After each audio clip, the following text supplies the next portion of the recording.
As the host of the meeting, I wish to extend on behalf of the Chinese government and people my warmest welcome to the leaders of 16 CEE countries. At the same time, I wish to welcome representatives from the EU, Austria, Greece, and the European Bank for Reconstruction and Development as observers to our meeting. Last night, I flew to Suzhou from Malaysia. In Malaysia, I attended ASEAN Plus 1, ASEAN Plus 3, and East Asia Summit. At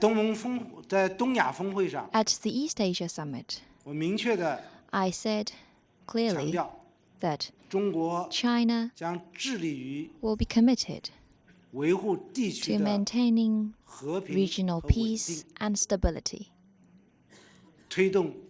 We will also promote regional practical cooperation. And here, let me say that I hope China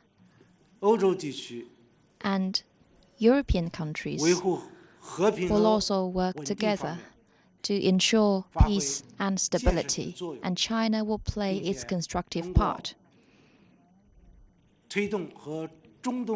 We will promote practical cooperation with CEE countries as a way to advance cooperation with EU and Europe.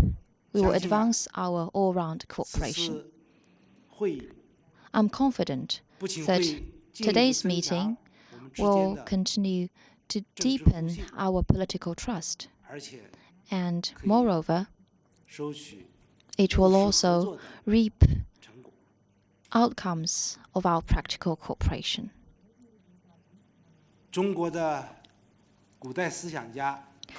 The great Chinese philosopher Confucius once said that 3 years of hard work will yield fruitful results. It means that through persistent hard work, we will be able to achieve outcomes. And after 3 years of hard work, the 16 plus 1 cooperation, just like a high-speed train, is gaining speed. We have started our journey from Warsaw to Bucharest, from Belgrade to Suzhou.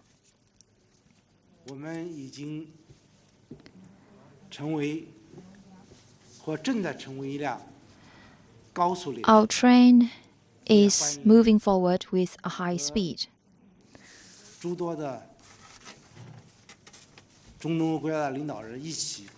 Well, together with CEE country leaders, we will take the high-speed train, and this is a symbol for our cooperation to pick up speed. Just now, we attended the China-CEE Economic and Trade Forum. At the forum, CEC leaders also talked about the situation in Europe, like the migration issue. In particular, European countries face terrorist threats.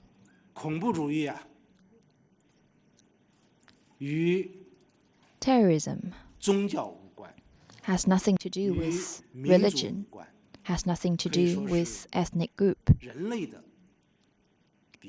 Terrorism is an enemy for all humankind. China and CEE countries all face such threats, and we are clear in our position that we oppose terrorism of all manifestations. China itself is also a victim of terrorism. China stands ready to pour political consensus and enhance relevant cooperation with CEE countries. The world political and economic situation is turbulent.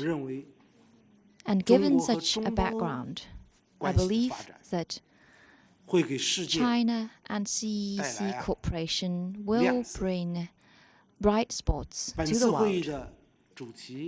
The theme of this year's meeting is New Beginning, New Domains, and New Vision.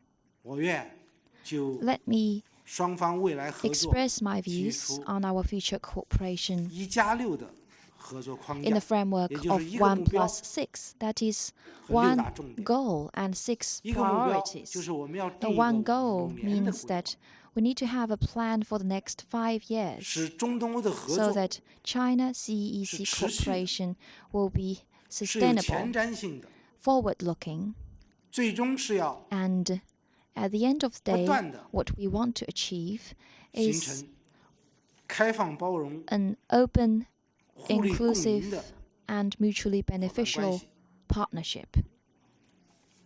To this end, we will focus on 6 priorities.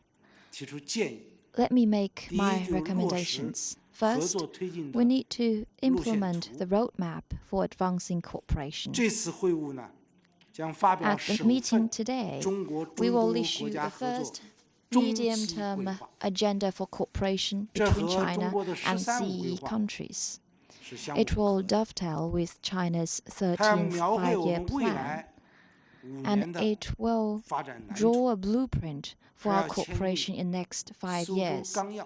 We'll also issue the Suzhou guidelines for cooperation. These 2 political documents will inject fresh impetus for the immediate and medium-term cooperation. They will provide a roadmap for our future cooperation. I believe that with such a roadmap, our people will truly feel the benefits of our cooperation. Second, we need to promote synergy in infrastructure development. We now see a weak global economic recovery. Countries are facing with great pressure in developing their economies. In such a background, it is highly important to enhance infrastructure development, and it will boost consumption through investment, and through connectivity, will also be able to promote trade, free trade, and facilitate investment. In this area, China wants to do our part in promoting connectivity and sign cooperation agreements on major projects. The Belt and Road Initiative of China will also synergize with the development and investment plans of Europe. Third, we need to create new models of cooperation on production capacity. Just now at the Economic and Trade Forum, I already explained our plans about this. I said that China has competitive industries and production capacities. Our equipment manufacturing capability is in line with the needs of the 16 Central and Eastern European countries. And if we can cooperate on production capacity, we can create a multidimensional platform and framework for cooperation. And such cooperation can be synergized with the connectivity construction, especially in port construction. China has advanced equipment manufacturing capability and also planning and designing. We have a lot of experience in this regard. So we are willing to take part in the port construction projects in the relevant countries. China has put forward the initiative of Adriatic, Baltic, and Black Sea port cooperation to facilitate production capacity cooperation in the relevant industrial parks in these countries and regions, and also enhance the throughput capacity of the relevant ports, so that these ports in the region can become a hub for industrial development. Fourth, we need to create new ways for investment and financing cooperation. Financing is a weak link in 16+1 cooperation. China respects EU regulations on the sovereign debts of its member states, and we are ready to work together with all the parties in Central and Eastern European countries to make a good use of the $10 billion special loans and investment cooperation fund.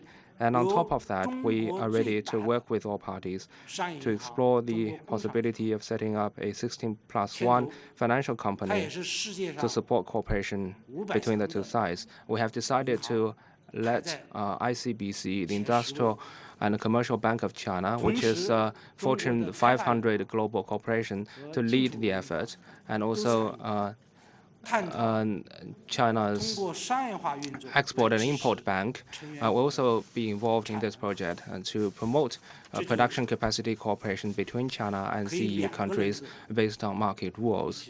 And that will enable our cooperation to run on two wheels. So, firstly, in accordance with European standards and regulations, we can provide financing for the CEE countries in line with your needs. And on the other hand, or at the same time, we can make use of China's commercial banks to set up a joint financial company with the CEE countries. As long as these projects use Chinese products and Chinese equipment, China is willing to provide low-cost financing support for you. And we may also explore the possibility of new models of cooperation, such as internet-based e-commerce plus financing, to develop new platforms for e-commerce between our two sides. And this way, we will make it possible for competitive CEE products with distinctive features to enter China in a more speedy manner. And China also supports establishing a RMB clearing arrangement in CEE countries. And we encourage Chinese financial institutions, including commercial banks, to strengthen exchanges and cooperation with regional and international multilateral financial institutions, such as the European Bank for Reconstruction and Development, to provide more financial support for 16+1 cooperation. Fifth, we need to promote the growth of both trade and investment. Investment and trade are the anchor of practical cooperation and offer much potential. Most CEE countries are competitive in agricultural production. China is now advancing cooperation with Serbia, Macedonia, Lithuania, and Estonia in agricultural production cooperation. And we are also ready to expand our trade in agricultural produce and food with more CEE countries to promote trade in a balanced way. CEE countries also have their unique advantages in various industrial sectors. China welcomes and is willing to receive investment from CEE companies in various industrial sectors. And also, we are ready to enhance cooperation with the universities and higher learning institutions with CEE countries. And China is also going to promote forestry cooperation between our two sides and set up a platform for SME innovation. Sixth, we need to expand people-to-people cultural and social exchanges. I would like to propose making 2016 the year of 16+1 people-to-people and cultural exchanges to fully leverage existing cooperation platforms in culture, education, science and technology, youth, healthcare, and other sectors. China is ready to explore the possibility of encouraging more Chinese tourists to visit the 16 CEE countries and set up a mechanism for promoting Chinese tourist flows to European CEE countries. because at the moment we have over 100 million Chinese tourists visiting foreign countries every year, and the annual growth in Chinese tourists is over 10%.